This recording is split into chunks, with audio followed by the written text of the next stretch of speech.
एक राम का जहाँ जन्म हुआ, जहाँ पे कृष्ण का जन्म हुआ, और एक हमारा जो जहाँ पे शंकर भगवान की सबसे बड़ी काशी, उसके लिए। ये तो अभी लड़ाई चालू हुई है, आगे की मथुरा की और प्रयागराज की काशी की लड़ाई हम पूरा करेंगे। उन्होंने ये नहीं कहा कि जो हिंदू लोग अंडा बेच रहे हैं उनको बेचने दिया जाएगा, जो मुस्लिम लोग हैं उनको नहीं बेचने दिया जाएगा, जो मीट हिंदू बेच रहे हैं उनको बेचने दिया जाएगा, मुस्लिम लोगों को नहीं बेचने दिया जाएगा। भाई मीट ही नहीं बेचने दिया जाएगा क्योंकि हाइजीनिक नहीं है खुले का मीट। तो सभी बहनें हमारी कितना खुश हुई कि ट्रिपल तलाक खत्म किया गया। यूसीसी की भी मांग है हमारी, और हम जल्दी ही यूसीसी को लाकर पूरे भारत को धर्मनिरपेक्ष करेंगे। जो अंग्रेजों का था कि देश को बांटो और फिर राज करो, ये कांग्रेस की सोच है। बाबरी मस्जिद को हटाकर अब वहां पे श्री राम का मंदिर बन के तैयार है, और जनवरी में बहुत जल्द जो है उनके दरबार के दरवाजे पट जो है वो खुलने वाले हैं। उसके बाद ज्ञान वापी की भी जांच हुई, वहां पे भी जांच के बाद कुछ और निकला। उसी कड़ी में अब मथुरा की अगर बात की जाए तो मथुरा के अंदर भी शाही दरगाह की एएसआई जांच की मांग जो है वो बिठा दी गई है। 18 दिसंबर को वो अधिकारी नियुक्त होगा जो अधिकारी वहां पे जांच करेगा। लेकिन इन सब के बीच में अगर बात की जाए तो सिर्फ और सिर्फ बीजेपी सरकार के ऊपर जो है विपक्ष जमकर हमला बोलता है। विपक्ष जमकर ये बात करता है कि धर्म की राजनीति हमेशा से बीजेपी करती आई है और तमाम उन चीजों को ध्वस्त कर देना चाहती है जो कि मुगलों के प्रतीक थे, जो कि एक खास तौर पे किसी एक धर्म को जो है वो उसको दिखाते हैं। तो धीरे धीरे मोदी और शाह के जोड़ी ने इस तरीके से सारी चीज़ों को ध्वस्त कर दिया। काफ़ी लोग जो हैं वो शाही दरगाह के जांच कमेटी के लिए जो है वो विरोध भी कर रहे हैं।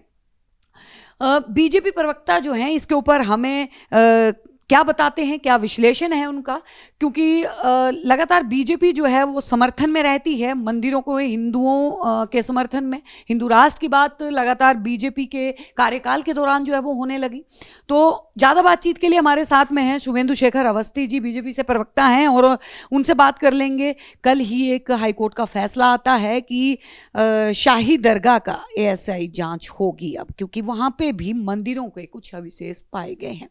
बीजेपी कार्यकाल में ही ये सब क्यों हो रहा है? सबसे पहला जो आपने ओपनिंग सेंटेंस बोला कि बाबरी मस्जिद को ध्वस्त करके राम मंदिर बनाया गया, बिल्कुल गलत है। सबसे पहले वहाँ मंदिर था, मुगल आए, उन्होंने मंदिर को ध्वस्त किया और उस पर एक मस्जिद बनाई। ये सुप्रीम कोर्ट का ऑर्डर है, मैं नहीं कह रहा। अब सुप्रीम कोर्ट ने तय किया, हमने अपनी मांग करी, उन्होंने अपनी मांग करी, अपने पक्ष में रखा, और फिर सुप्रीम कोर्ट के पास वर्षों तक मुकदमा तक चला। 500 साल से तो इसका संघर्ष करते रहे हम लोग, और उसके संघर्ष के बाद जब सुप्रीम कोर्ट ने यह तय किया कि यस, ये जो जगह है वो हिंदुओं का मंदिर था, उस हिंदुओं के मंदिर में गिराकर या कब्जा कर ये मस्जिद बनाई गई है, तो चूंकि वो राम से जुड़ा हुआ विषय था, हिंदुस्तान के अंदर हजारों मंदिर को तोड़कर उसमें मस्जिद बनाई गई, उनकी बात नहीं है। हमने तो 3 ही मंदिर मांगे, एक राम का जहाँ जन्म हुआ, जहाँ पे कृष्ण का जन्म हुआ, और एक हमारा जो जहाँ पे शंकर भगवान की सबसे बड़ी काशी, उसके लिए। तो हमने पहली बात करी, सुप्रीम कोर्ट ने तय किया, उस मामला जो इतने सालों तक कांग्रेस ने लटका रखा था, मैं ये कहूंगा लटका रखा था, किस लिए? खाली मुस्लिम लोगों के वोट को लेने के लिए। तो उसको बीजेपी को डर नहीं है मुस्लिम वोट का। डर, हमने तो किसी की तुष्टीकरण करना ही नहीं है आशीष जी, किसी की तुष्टीकरण नहीं करना है हमको।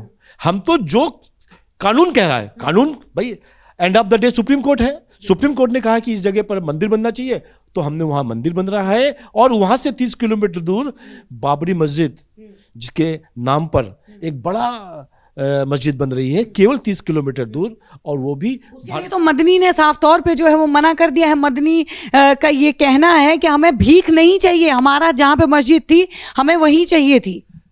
आशा जी देखो, बहुत सारे लोगों की दुकानें चल रही हैं, मना नहीं करेंगे, पर सब लोग क्या करते थे, जब मंदिर बनेगा तो खून की नदियां बह जाएंगी। सभी लोगों ने सेहत बड़ा एक्सेप्ट किया कि जो एक इशू है वो खत्म होता है। फिर आप बनारस पे आइए, बनारस पे वो कहते रहे कि ये हम जो एक धर्म के लोग थे, ज्ञानवापी उस पे कि ये हाँ तो हम मुंह को साफ करते हैं, कुल्ला करते हैं, ऐसा करके उन्होंने कहा। और जब पता लगा और उसको ढूंढा गया तो वो भी एक शिवलिंग निकले, क्योंकि बाहर जो उनको देखने वाला एक हमारे यहाँ पे जो नंदी बाबा कहते हैं वो था, इसके कारण था कि यदि नंदी बाबा है तो शिवलिंग जरूर होगी। और आप सोचिए हमारे वहां पे 1000 मंदिर होंगे, एक ही जगह पे बीच में मस्जिद बनाई गई। जब उसके ताले खुले तो सब पूरा जांच हुआ, जांच होने के बाद पाया गया, तो वो भी हमने कोई झगड़ा नहीं किया। हमने कहा भाई आप तय करो कानून के हिसाब से, जो कानून तय करेगा, जो कोर्ट तय करेगा उसको हम मानेंगे। उसमें कोर्ट ने जब तय किया और जब तय करेगा कि इसमें मंदिर है इसको, उसके बाद आगे काम करेंगे। हमने वहां पर भी बहुत अच्छा विकास किया। सेम इज मैटर विद हमारा श्री कृष्ण जन्मभूमि। आप जाओ ना श्री कृष्ण जन्मभूमि पे, जहाँ पे श्री कृष्ण पैदा हुए, जो हमारे वो थे जिन्होंने यहाँ पर दिल्ली में जो यहाँ के दिल्ली के शासक थे, उन्होंने उसको मंदिरों को तोड़ के यदि वहाँ मस्जिद बनाई है। और आज यदि हम कानून के हिसाब से अपनी बातें करके, एस्ट्रोलॉजी के कैसे आर्कियोलॉजी की ओर से हम बातें कर उन स्थानों पर यदि सुप्रीम कोर्ट टाइप का कोई जजमेंट आता है तो हम वहाँ पर भी बनाएंगे। क्योंकि हमने पहले भी कहा था कि ये तो अभी लड़ाई चालू हुई है, आगे की मथुरा की और प्रयागराज की, काशी की लड़ाई हम पूरा करेंगे। ये हमारा सिद्धांत था। हमारी सभी संगठन, चाहे वो संघ हो, चाहे बजरंग दल हो, चाहे विश्व हिंदू परिषद हो, हमने यही 3 मंदिरों की मांग करी है। और उसके ऊपर भी जब कोर्ट हमको डिसीजन देगा तो हमने कोर्ट के सामने अपने तथ्य रखे और उसका डिसीजन आने दीजिए। अभी इन्होंने को सर्वे 18 तारीख को तय होगा, वो सर्वे करेगा। उसके अंदर यदि आपको वो पाता है कि वो मस्जिद है तो मस्जिद ही रहेगी, और यदि पाते हैं कि मस्जिद नहीं है, वो भी एक मंदिर का पार्ट है, तो जैसा कोर्ट कहेगा वैसा करेगा। पक्ष एक आरोप जो है, शुभेंदु जी एक आरोप लगा रहा है कि लगातार बीजेपी जो है वो धर्म का कार्ड खेलती है, धर्म के कार्ड खेलकर ही वो जो है जीत हासिल करती है। राम के नाम पे उन्होंने अब तक जो है वो 2 बार सत्ता जो है वो ले ली लगातार पिछले 9 साल से।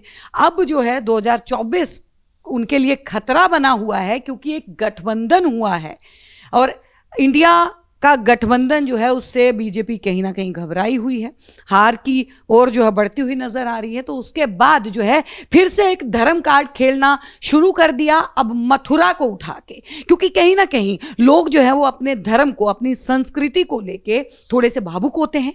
अपनी संस्कृति के चलते जो है वो उस सरकार को चुनना ज्यादा वो करेंगे कि जो हमारे धर्म के लिए खड़ा है। तो बीजेपी की जो सरकार है वो धार्मिक विषयों को नहीं उठाती है, और ऐसा उसका मानना है सबका साथ, सबका प्रयास, सबका विकास, इस तरीके से करेंगे। अभी इंडिया गठबंधन बना, आप 3 जगह पे चुनाव हुए, आपने मध्य प्रदेश देखा, राजस्थान देखा और छत्तीसगढ़ देखा। जनता ने कितना हमको, वहां कोई राम मंदिर का इशू था क्या? नहीं था। उनको मालूम है इस देश को आगे ले जाने वाले लोग भारतीय जनता पार्टी के लोग हैं, मोदी जी हैं, इसलिए प्रयास किया। अब परसों एक जो मोहनलाल जी एमपी के वो बने हैं, मोहनलाल यादव जी, उन्होंने कहा कि अब खुले में मीट नहीं बिकेगा। उन्होंने कहा कि ये जो मस्जिद और मंदिर जो भी धार्मिक, इवन मंदिर के लिए भी कोई भी लाउड स्पीकर से नहीं होगी। जो सुप्रीम कोर्ट का ऑर्डर है उससे ज्यादा स्पीड में नहीं होना, सबको उतरना चाहिए। अब इसको भी वो कह रहे हैं कमलनाथ जी, कांग्रेस के लोग, क्योंकि उन्होंने ये नहीं कहा कि खाली मुस्लिम समाज के जो स्पीकर होंगे उतरेंगे, उन्होंने कहा कि सभी मंदिरों में भी जो लगा है उसको भी उतारिए। उन्होंने ये नहीं कहा कि जो हिंदू लोग अंडा बेच रहे हैं उनको बेचने दिया जाएगा, जो मुस्लिम लोग हैं उनको नहीं बेचने दिया जाएगा, जो मीट हिंदू बेच रहे हैं उनको बेचने दिया जाएगा, मुस्लिम लोगों को नहीं बेचने दिया जाएगा। भाई मीट ही नहीं बेचने दिया जाएगा क्योंकि हाइजीनिक नहीं है खुले का मीट। हम हो सकता है हम खाते हो और भाई साहब ना खाते हो, उनको यदि रोड पे खड़े होके काटता हुआ दिखाया जाएगा और लटका के बेचता हुआ दिखाई दिया जाएगा तो उनको अच्छा नहीं लगेगा। इसलिए तो कहा गया है कि खुले में मत बेचो, उसके लिए दुकान बनाओ। तो ये कानून है, ये भारत देश है। भारत देश के ऊपर उनकी तुष्टिकरण के लिए, एक विशेष समुदाय को तुष्टिकरण के लिए आपने 17 साल में 70 इयर्स के अंदर ऐसा बना दिया कि उनको क्या अच्छा लगेगा उसके लिए काम करते रहो, वो वोट हम लेते रहेंगे। जहां जनता ने देख लिया आज मुस्लिम समाज के कितने लोगों ने वोट देते हैं। ट्रिपल तलाक पे सभी बहनें हमारी कितना खुश हुई कि ट्रिपल तलाक खत्म किया गया। और भी हम बहुत सारी चीजों को चेंज कर रहे हैं। मेरा मानना है कि भारत को यदि अफगानिस्तान जैसा कंट्री बनाना है या भारत को उन तालिबानी टाइप का जगह बनाना है, तो जरूर उनके नियम को, कानून को करना होगा।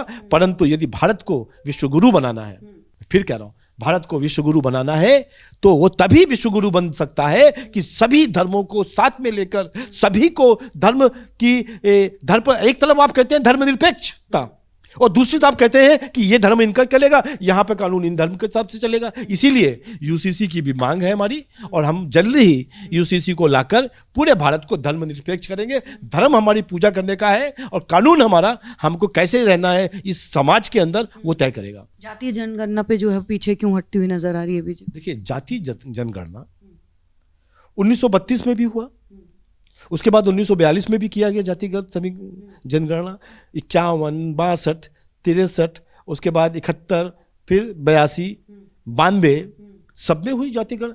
तो कांग्रेस ने क्यों नहीं वो जातिगत समीकरण क्यों नहीं उजागर कर दिए कि इसमें इतने ओबीसी हैं, इतने वो हैं? खाली एससी और माइनॉरिटी की ही फिगर क्यों दी जाती थी इसमें? क्योंकि उनको भी मालूम था देश बंटवारा हो सकता है। और 1978 की जो रिपोर्ट है, जिसको मंडल रिपोर्ट कहते हैं, उस रिपोर्ट में भी कहा गया कि ये रिपोर्ट को जो जाति गणना हुई है इसको बाहर लाना चाहिए, इसके हिसाब से देना चाहिए। तो क्यों नहीं कांग्रेस ने किया? क्यों नहीं इंदिरा गांधी ने किया? क्यों नहीं वीपी सिंह आए थे, उन्होंने क्यों नहीं किया? वीपी सिंह ने तो लड़ाई मंडल की करी थी, उन्होंने क्यों नहीं किया? राजीव गांधी ने क्यों नहीं किया? और 2010 में यही सब नेता कांग्रेस के कहते रहे, जब इन्होंने कहा कि नहीं, ये जो शिंदे को स्टेटमेंट दिया है बंसल ने कि भाई ये जो हो रहा है, इस जातिगत समीकरण जो जनगणना हुई है उसको पब्लिक में आने से रोका जाए, वरना देश के अंदर मारकाट मच सकती है, डिवीजन हो सकता है, देश के अंदर एकता खत्म हो सकती है। तो यदि कांग्रेस की ये मांग है कि इसको, राहुल गांधी कह रहे थे कि जो हमने कराई थी उसी को ओपन कर दीजिए, तो आपने क्यों नहीं करी? क्योंकि आपको मालूम था कि इससे देश के अंदर विभाजन हो सकता है। आप देश का विभाजन करना चाहते हैं आज की तारीख में हमसे करवाकर, और उसके बाद देश पे राज करना चाहते हैं। तो ये जो अंग्रेजों का था कि देश को बांटो और फिर राज करो, ये कांग्रेस की सोच है। मेरा आज भी मानना है कि सभी जातियों, सभी धर्म को और सभी भाषा के लोगों को, राज्यों के लोगों को, यदि भारत माता के लिए वो काम कर रहे हैं, भारत माता की जय कर रहे हैं, तो उससे बड़ा कोई ना धर्म है, ना कोई जाति है, ना ही कोई भाषा है। आप देख रहे हैं सौगंध टीवी, सौगंध वतन की।